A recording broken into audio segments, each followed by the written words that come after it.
Halo teman-teman semua, kembali lagi di obrolan jam kosong bareng gua Sam Jaya. Gua Ahmad Rizko. Dan kali ini kita bakal kedatangan bintang tamu spesial.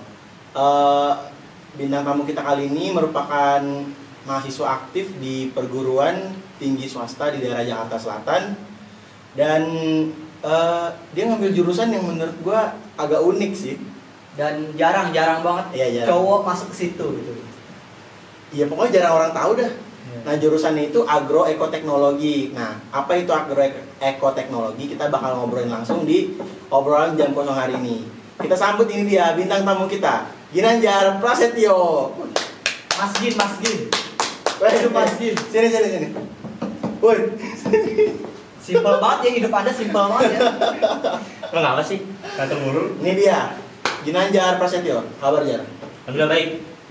Ngapain nih? Oke. Jadi Ginanjar Prasetyo ini benar jurusan agroekoteknologi ya? Yes, of course. Anjay, gak usah najis gitu. Lo ngapa? Gak apa-apa. Lu bisa ngejelasin secara singkat dan padat dan jelas gak? Agroekoteknologi itu apa sih? Dengan bahasa lu sendiri. Asik. Yang gua tahu nih ya, agroekoteknologi itu terdiri dari 3 kata. Agro, eko, dan teknologi. Sebenarnya dulu tuh sebutannya bukan agroekoteknologi. Dulu tuh agroteknologi. Agroteknologi. Agro itu adalah pertanian, eko itu adalah lingkungan, teknologi ya teknologi. Kalau digabungin jadi prodi ini atau program studi ini tuh berfokus kepada bukan hanya sekedar pertanian tapi ke lingkungan. Karena biasanya kita belajar soal pertanian doang tapi nggak melihat ke lingkungan. Gitu. Jadi diadakanlah agroekoteknologi gitu. Jadi dari sebelumnya agroteknologi jadi agroeko. Iya. Kenapa nggak Eka? Lu tadi Eka mah temen lo. Oh iya, makanya. Tapi agroekoteknologi itu kayak berkebun kan? Iya. Nah, lu sejak kapan sih mulai tertarik sama dunia berkebun gitu? Semenjak gua masuk kuliah. Sebelumnya nggak pernah gua. Males. SMA? Nggak pernah.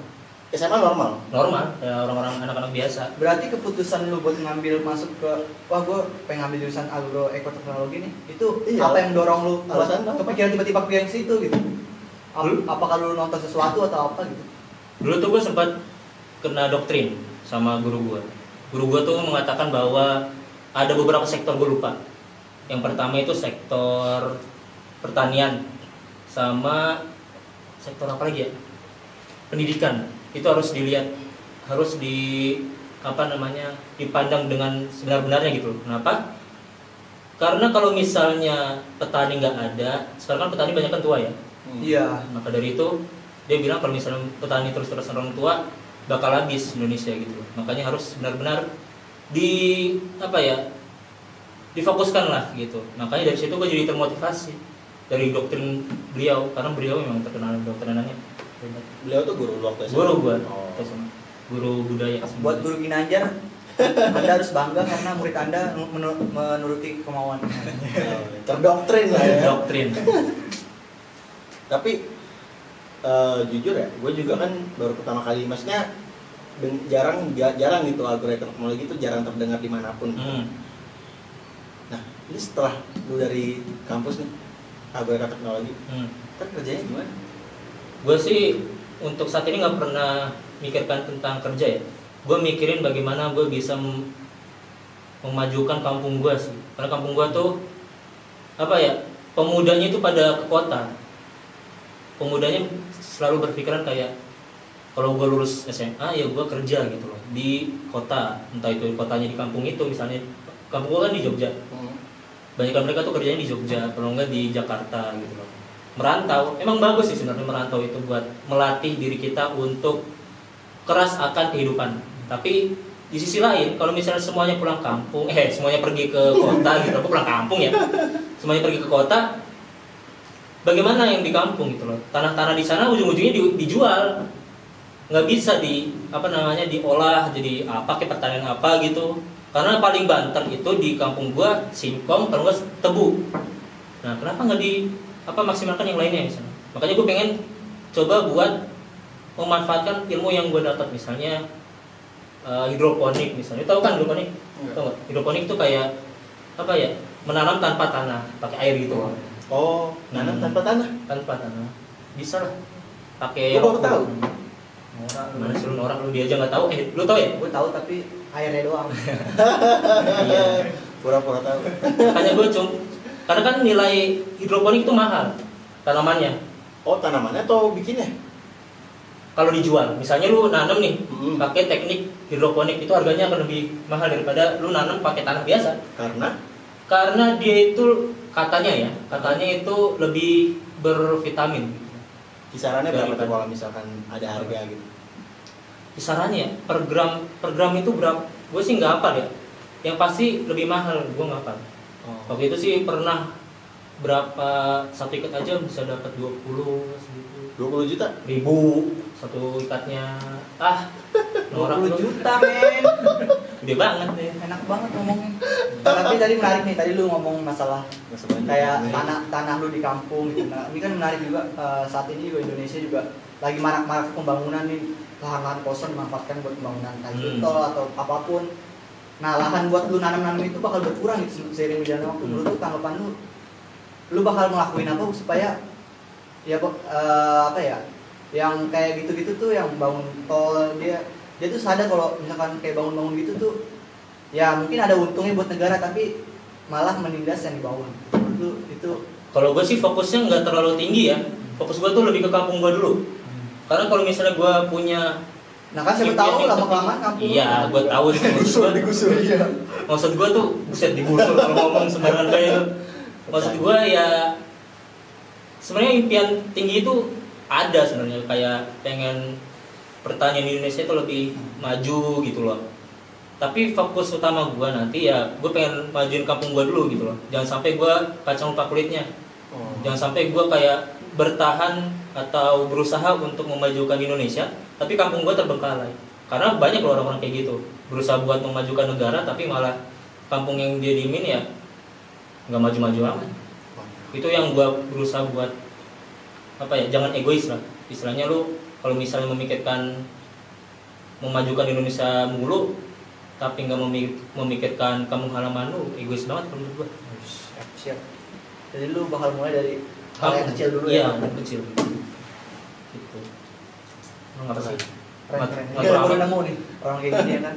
Biasanya orang tuh orang mau nyisa langsung kalau ditawarin jabatan tuh mau tinggi gitu kan. Tapi ini Ingat apa sih tadi? Kacang lupa kulit. Pesan. Itu lo doang yang tahu. Dewa gitu.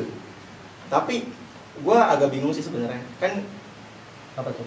lu kan SMA biasa nih. Tahu dari mana? Maksudnya SMA biasa. Tadi kan lu jawab iya Oh, biasa. iya. SMA IPA kan. Iya benar. SMA IPA. Nah, Nah, terus lu kan maksudnya di SMA atau SMK zaman sekarang itu kan nggak ada penjurusan yang ngebahas tentang perkebunan kan? ada sih. Di Ada? SMK di daerah Depok ada. SMK apa tuh? Maksudnya jurusannya apa namanya? Pertanian juga kalau nggak salah. Oh, sih, emang lu ada? tahu Teguh kan? Itu Dia sekolahnya juga membahas pertanian juga. Jadi kalau ditanya dia kenapa masuk agroekoteknologi, apa yang lanjutin? Nah itu menurut gue sebenarnya kalau kayak gitu kan enak. Tapi kan kalau yang dasarnya cuma SMA biasa kan, terus tiba-tiba ke agroekoteknologi kan kayak Iya. apa ini, kayak ngayang-ngayang gitu. Sebenarnya sih kalau bicara nyambung apa enggak sih nyambung. IPA itu nyambung sebenarnya. IPA Ada kan juga biologi ya? ada biologi juga. Biologi di dalamnya juga ada membahas tentang struktur yang ada di dalam tanaman. Kan ada yang lain juga. Iya, reproduksi juga Iya. ada. Itu gue demen tuh kalau gitu. Iya. Maksudnya belajarnya seru gitu. Biasanya juga anak IPA suka diledekin, wah apa namanya ngeres nih ngomongin reproduksi, padahal memang wajib. Iya. Padahal mah dikit.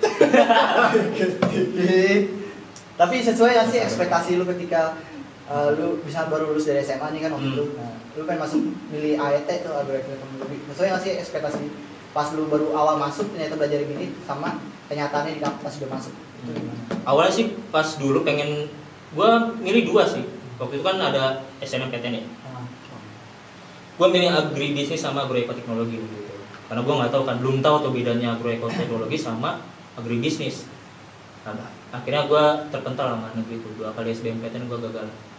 Dan akhirnya gue kecantol di sini. Dan ada lagi pilihan tuh, agribisnis sama agroekoteknologi. Gue bingung lagi kan, gue searching lah. Ternyata agribisnis itu lebih ke bisnisnya, banyakkan itu. Dan agroekoteknologinya itu lebih ke nanam lapangan gitu loh. Jadi dia di hulu. Berarti perbedaan agribisnis dan agroekoteknologi dari sisi mata kuliahnya bagaimana? Mata kuliahnya juga beda. Mata kuliahnya beda. Cuman memang ujungnya ya pertanian. Implementasinya? Pasti lu jangan tinggi-tinggi apa? Maksudnya tuh kayak praktek lapangannya beda apa sama? Beda. Kalau mereka tuh bisa peternakan. Oh. Ternak kayak itu ada yang Implementasi bahasa tinggi anjir. Oh, yang ngerti ya? Oke, lanjut. Sorry aja nih. Praktek lapangan. Iya, beda di situ. Oh, ya kalau agribisnis itu bisa ke ternak, bisa ke apa namanya ke pasar yang jual-jualan ayam potong, Yang berhubungan dengan bisnis lah. bisnis. Oh. Tapi dia lebih ke ibaratnya teorinya ya. Tapi faktanya emang pertanian itu mencakup semuanya dari peternakan segala macam.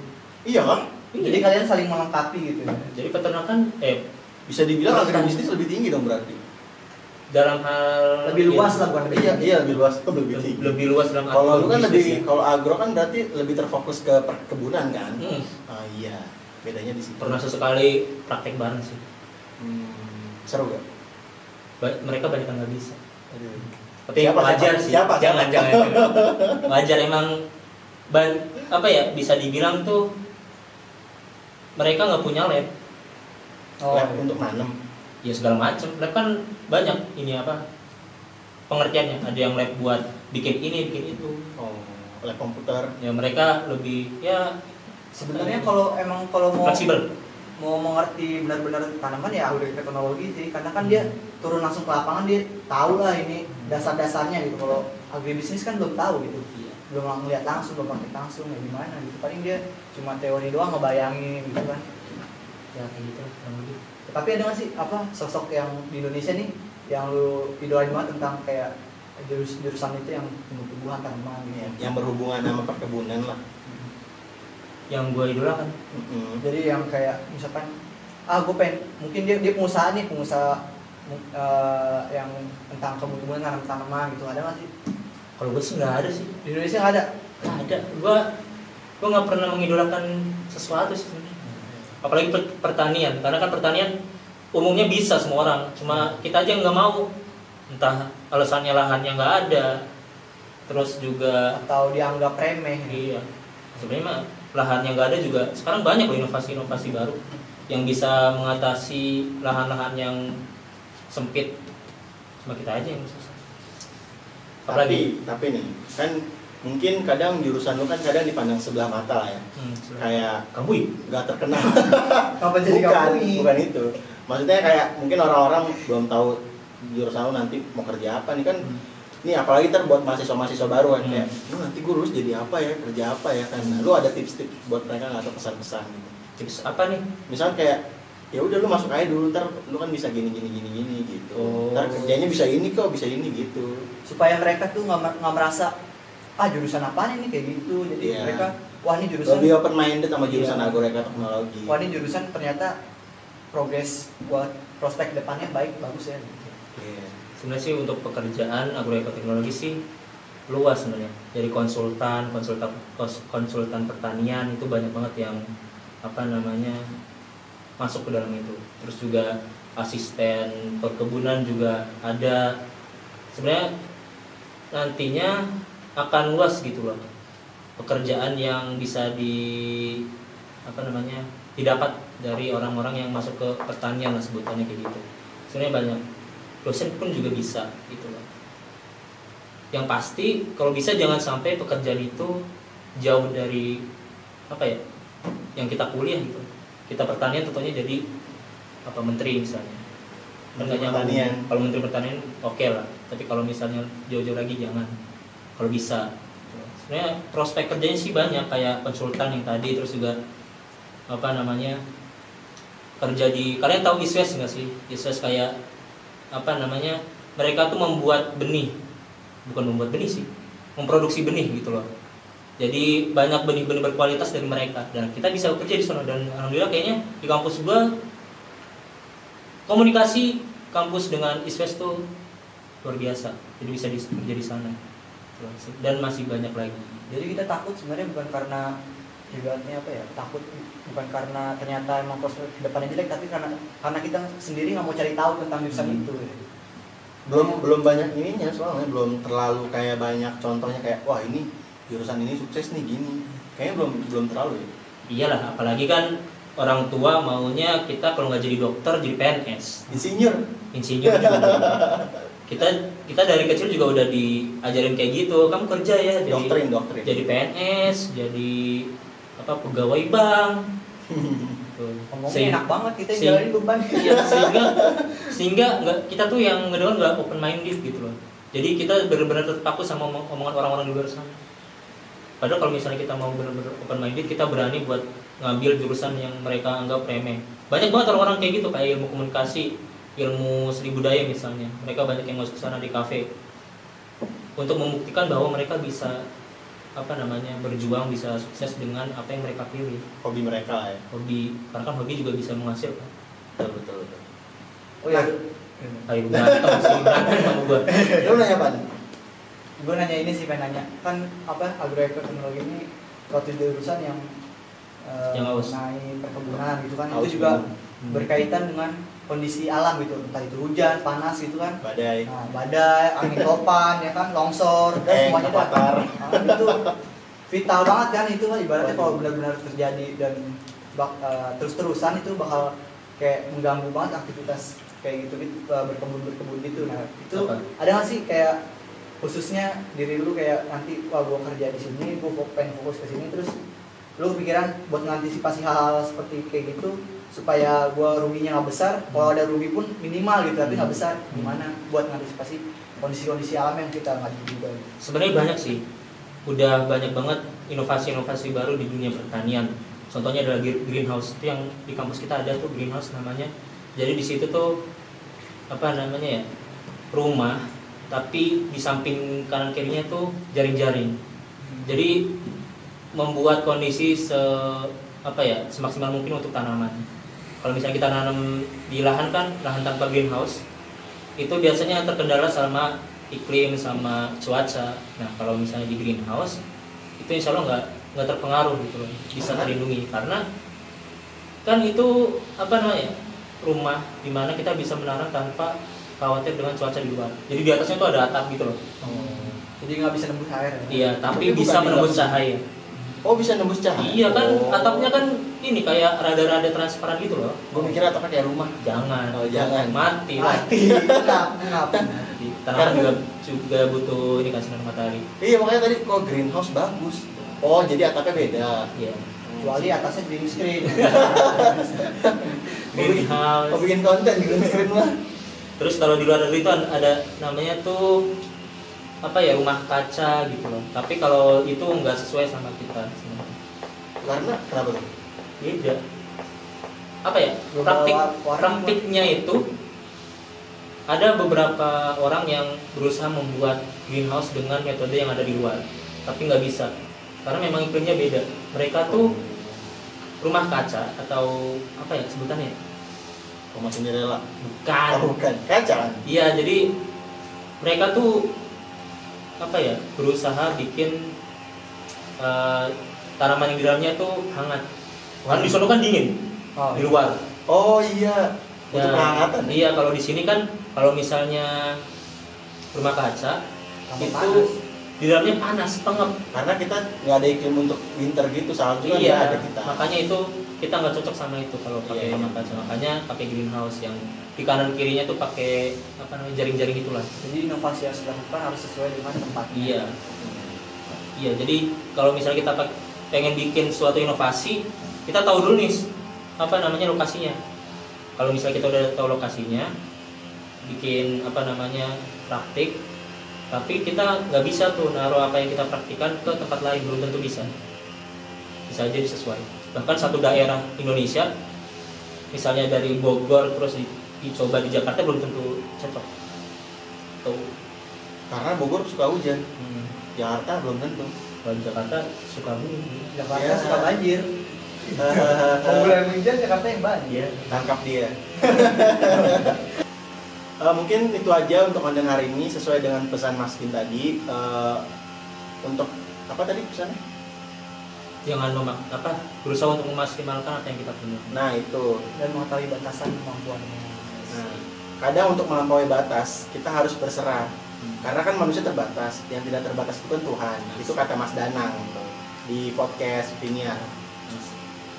Mungkin satu lagi. Oh, satu lagi. Menurut Ayam gua, 2. apa ya pesan gua, jangan terus ingin mencari yang paling baik. Diam kenapa? Elah. Oh iya maaf.